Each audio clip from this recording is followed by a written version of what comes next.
Guys, ನಾನು ನಿಮಗೋಸ್ಕರ ಒಂದು ಸಿಂಪಲಾದ ಒಂದು ಟಿಪ್ಸನ್ನು ತೊಗೊಂಬಂದಿದ್ದೀನಿ. ಅದೇನೆಂದರೆ, ನಿಮ್ಮ ಹೇರ್ ಸ್ಮೂತ್ ಆಗಬೇಕು ಅಂದರೆ ಅದಕ್ಕೆ ನೀವು ಶಾಂಪೂ ಮತ್ತು ಸಕ್ಕರೆ, ಅದಕ್ಕೊಂದು ಸ್ವಲ್ಪ ನೀರನ್ನು ಬೆರೆಸಿ ಅದನ್ನು ಚೆನ್ನಾಗಿ ಮಿಕ್ಸ್ ಮಾಡಿ, ನಿಮಗೆ ಕೂದಲಿಗೆ ಎಷ್ಟು ಬೇಕೋ ಅಷ್ಟಕ್ಕೆ ನೀರನ್ನು ಹಾಕಿ ಚೆನ್ನಾಗಿ ಮಿಕ್ಸ್ ಮಾಡಬೇಕು. ಚೆನ್ನಾಗಿ ಮಿಕ್ಸ್ ಆದ ನಂತರ ನೀವು ಸ್ನಾನ ಮಾಡುವ 10 ನಿಮಿಷ ಮುಂದಾಗೆ ನೀವು ತಲೆಗೆ ಹಚ್ಚಬೇಕು.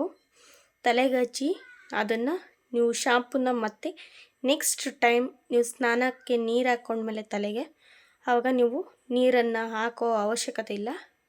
ಬರೀ ನೀವು ಮಿಕ್ಸ್ ಮಾಡಿರುವಂಥ ಆ ಬೌಲಲ್ಲಿರುವಂಥ ಶಾಂಪೂ, ಸಕ್ಕರೆ, ನೀರು ಅದನ್ನು ಮಾತ್ರ ನೀವು ತಲೆಗೆ ಹಚ್ಕೊಂಡ ನಂತರ ಎಲ್ಲೆಲ್ಲಿ ಸ್ಕಲ್ಪ್ಸ್ ಇರುತ್ತೋ ಆ ಸೈಡ್ಸ್ಗೆಲ್ಲ ಹಚ್ಚಿ ನೀವು ಚೆನ್ನಾಗಿ ಮಸಾಜ್ ಮಾಡಿ ನಂತರ ನೀವು ಸ್ನಾನ ಮಾಡಿ.